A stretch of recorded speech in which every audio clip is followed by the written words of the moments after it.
ठीक है जी, ये हमारी थर्ड टाइप है, ठीक है? Physical data model. अब मैं क्या बात कर रही हूँ, 3 जो मेरी डेटा मॉडल की जनरल टाइप्स हैं, मैं उनकी डिस्कशन में ही होगी, ठीक है? थर्ड वाली क्या थी? Physical data model. इसमें क्या, physical data model describe the storage of a data in computer.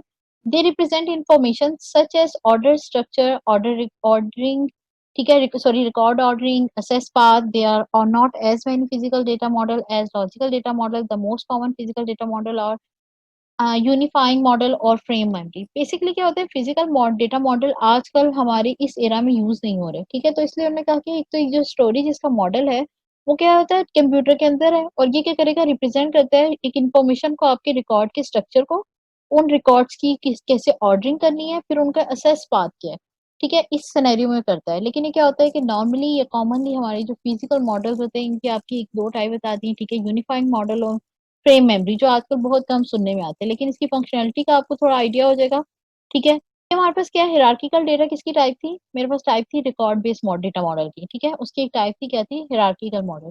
One of the earliest database management system was based on a hierarchical model. In this model, record have a parent-child relationship. One of the most popular hierarchical database management system was information management system. एक तो ये कि सबसे ये जो old है, ठीक है, आपकी जो स्टार्टिंग में यूज होता था आपकी डेटाबेस को डेवलप करने के लिए, ये तब की बात है, ठीक है? तब से ही हम क्या, हिरार्किकल मॉडल पे हैं, ठीक है? इसमें क्या होता है, पेरेंट चाइल्ड की तरह का रिलेशनशिप होगा, यानी कि one after the other, second generation, third level, या फिर लेवल्स में कर लें, या ठीक है जनरेशन वाइज कर लें, इसी तरह होता है। और जो हम इसका सबसे पहले जो हमारा सिस्टम था, हम उसे कहते थे आईएमएस, यानी इंफॉर्मेशन मैनेजमेंट सिस्टम कहते थे। It was introduced by IBM in 1968, ठीक है? ये कब इंट्रोड्यूस हुआ था आईबीएम से? वो भी 1968 में। IBM is still the most widely used DBMS in IBM framework. IBM framework में ये आज भी बहुत ज़्यादा यूज़ हो रहा है, ठीक है? और उसके बाहर भी काफ़ी हद तक ये अभी तक क्या है, हमारे यहाँ पॉपुलर है, ठीक है? लेकिन कुछ इसके फ्लॉज़ हैं, जिसके बेसिस पे हम क्या करते हैं, किसी दूसरे को प्रेफ़र कर रहे होते हैं, ठीक है? मतलब कुछ चीज़ सिस्टम में, कुछ सॉफ्टवेयर्स में या एप्लीकेशन के डेवलपमेंट में हमें ये हेल्प देता है, और कुछ में हमें हेल्प नहीं दे रहा होता। तो हम क्या करते हैं, प्रेफ़रेंस बेसिस पे स्विच कर जाते हैं कि हमने कौन से डेटा मॉडल को कंसीडर करना है। Consider the application used for production planning in automobile manufacturer company. The model of the database is shown in the following figure. अगर कही जाए कि आपके ऑटोमोबाइल कंपनी है, मैन्युफैक्चर यानी कि कार वगैरह की कोई कंपनी है, ठीक है? आप उसमें क्या कर सकते हो, हायरार्किकल डेटा यूज कर सकते हो, ठीक है? ये मॉडल जो होगा, ये यूज करना एक सक्सेस रहेगा। The automobile manufacturer produces various model of car. Each car model is decomposed, ठीक है? Each car model is decomposed in assemblies like engine, body और chassis number, ठीक है? Each assembly is further decompose into the sub assemblies like values और इस तरह की detail, ठीक है? ये डायग्राम की तरफ आ जाओ तो डायरेक्ट देख देख के इसे क्या कर सकते हो, आप समझ सकते हो। सबसे फर्स्ट लेवल पे हमारे पास क्या है, कार है।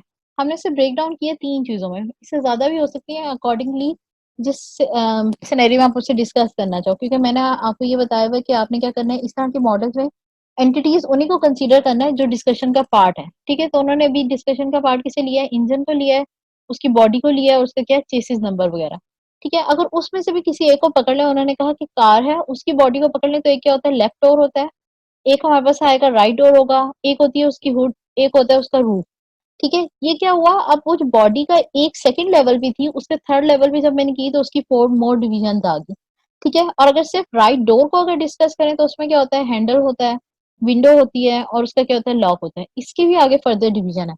तो ये हम क्या कर रहे हैं कि हायरार्किकल डेटाबेस में मैं एक एंटिटी को पकड़ती हूँ और उस मेजर एंटिटी को फर्दर क्या करती हूँ, डिवाइड करती रहती हूँ।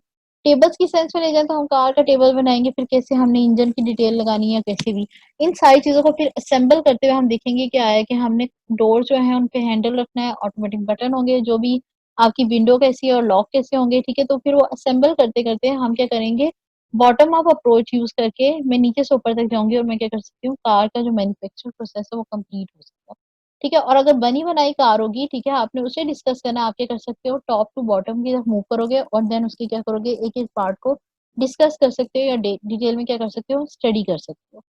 अच्छा जी, हम कैरेक्टरिस्टिक्स ऑफ हिरार्किकल मॉडल की बात कर रहे थे कि जो हिरार्किकल हमने ऊपर मॉडल डिस्कस किया है, ठीक है? कि जिसमें मैंने आपसे कह दी कि कार है, उसकी बॉडी है, चेसिस नंबर है और इंजन वगैरह, उसकी फर्दर डिवीजन होती है, ठीक है? बॉडी की लेफ्ट डोर में, राइट डोर में, हुड और रूफ में हो रही है, ठीक है? राइट डोर की किस में हो रही है, हैंडल, विंडो, और उसकी क्या है, लॉक में हो रही है। इससे नीचे आ जाए, अगर हम कैरेक्टरिस्टिक्स की बात करूँ इसी हिरार्किकल मॉडल की, तो फर्स्ट मेरे पास कैरेक्टरिस्टिक्स क्या है, representation of data as a hierarchical tree, ये क्या करता है, आपके डेटा को रिप्रेजेंट करता है एज अ हिरार्किकल ट्री। ठीक है, उसमें क्या होता है, पेरेंट चाइल्ड की तरह का रिलेशनशिप होगा या आपकी रूट और लीफ की तरह का होगा। ठीक है, अगर मैं उसमें जनरल की बात करूं तो आप क्या कर सकते हो, अगर मैं इसे कह रही हूँ कि ट्री लाइक स्ट्रक्चर है तो दैट्स मीन कि ये उसकी रूट है, यानी कि जो कार है वो एज ए रूट टाइप की है। अगर मैं रूट से मूव करके यहाँ पे आ रही हूँ तो लास्ट पे मेरे पास एंडिंग जो नोड्स आ रही हैं वो क्या कहलाएंगी, वो मेरे पास कहलाएंगी लीफ। ठीक है, वो मेरे पास क्या कहला रही है, लीफ कहला रही है इस टाइम। अच्छा जी, उसके बाद मैंने इन्होंने क्या बात की, ये कहते हैं कि इस side by the parent child relationship between the record और रिकॉर्ड टाइप आर1 इज अ, जो हमारी ये रिकॉर्ड टाइप है, ठीक है, आर1 वो क्या कहलाती है, पेरेंट या रूट नोड कहलाएगी। जो आर2 होगी वो क्या कहलाएगी, उसकी लीफ नोड कहलाएगी। आर1 में अगर देखा जाए तो ऊपर जो कार थी वो आर1 में थी, यानी रिकॉर्ड 1 में थी। आर2 रिकॉर्ड 2 क्या था, उसकी फर्दर डिवीजन जिसमें इंजन, चेसिस नंबर और इस तरह की डिटेल थी। और अगर उससे आ जाओ तो रिकॉर्ड 3 पे जो हमारे पास बॉडी थी उसकी, या रिकॉर्ड 2 पे जो बॉडी थी उसकी, जब फर्दर डिवीजन हुई थी, ठीक है, लेफ्ट और राइट और इस तरह, वो रिकॉर्ड 3 में आ गई। तो ये क्या कर रहा है, record wise from one record to second record to third record क्या कर रहा है, मूव कर रहा होता है। The root of the hierarchical is the most important record type, ठीक है। The records are different level of the hierarchy are dependent upon the root। होता है लीफ नोड अपने रूट नोड पे क्या होता है, डिपेंडेंट होता है, यानी कि वो उससे ड्राइव हो रहा है तो इट्स मीन वो उसकी डिपेंडेंट है, इंडिपेंडेंट अपना उसका एग्जिस्टेंस नहीं होता। तो हमेशा हर क्या होते हैं, लीफ नोड्स अपने रूट पे डिपेंड कर रहे होते हैं। अगर तो मैं सारे लीफ नोड्स की बात कर लूं तो यहाँ से लेके ये ऊपर क्या कार तक सारे डिपेंड कर रहे होते हैं।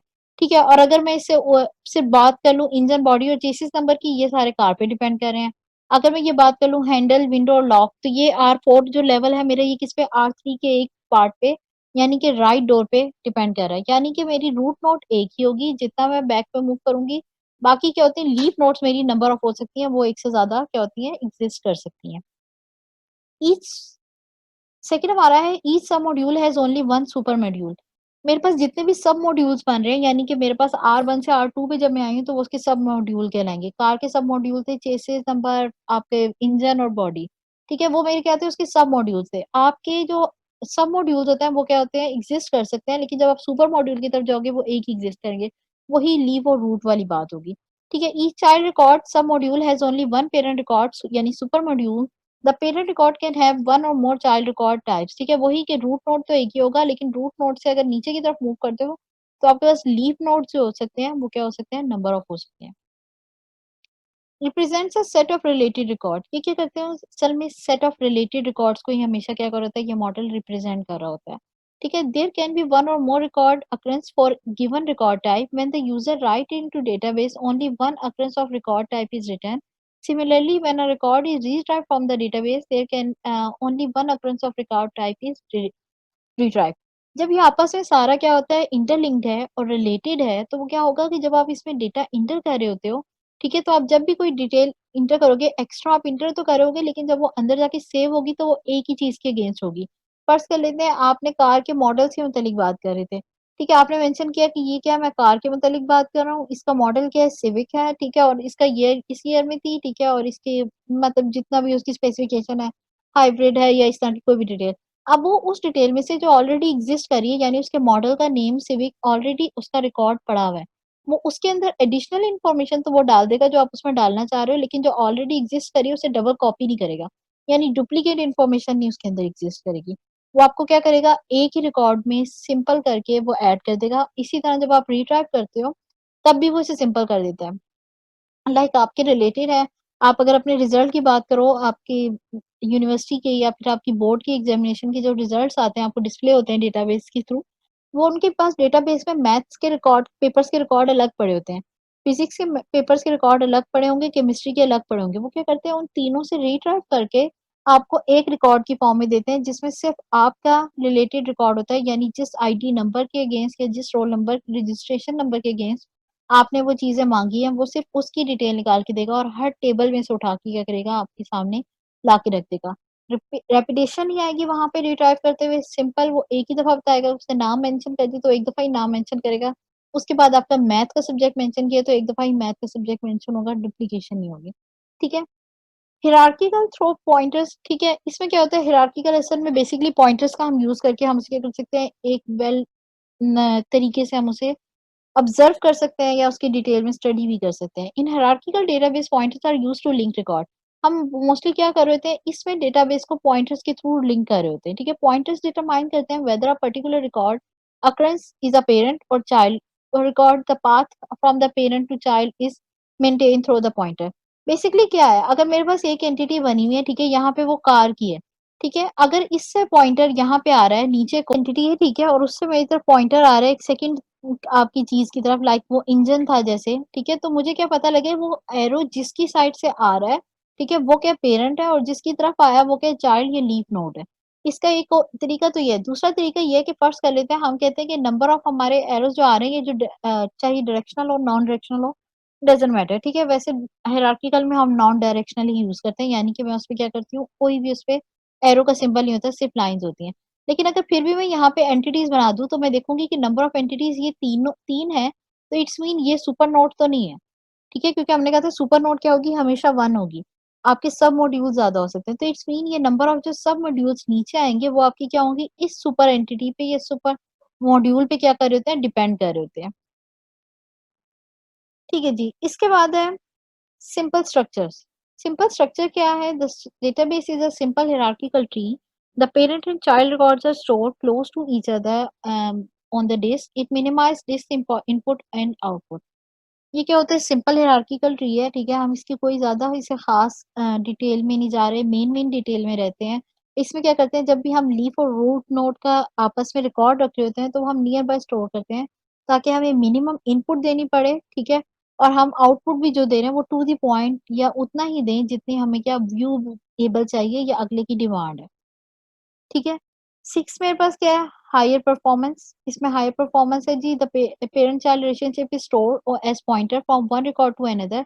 The navigation through the database is very fast resulting in a high performance.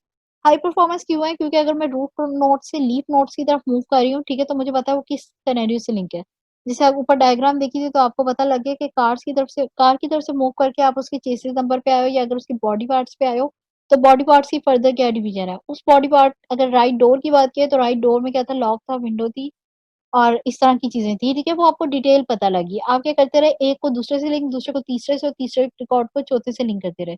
और अगर यही आपने रीटाइप करना हो, तो आप क्या करते हो, रिकॉर्ड 4 से रिकॉर्ड 3 पे जंप करते हो, 3 से 2 पे, और 2 से 1 पे जंप करते हो। तो वो क्या होता है, बड़ा ईज़िली और क्विक मेथड हो जाता है। ठीक है? तो इसलिए हम इसे कहते हैं कि इसका क्या होता है, वेरी फास्ट रिजल्टिंग इन हाई परफॉर्मेंस है, ये वाला हमारा डेटा मॉडल।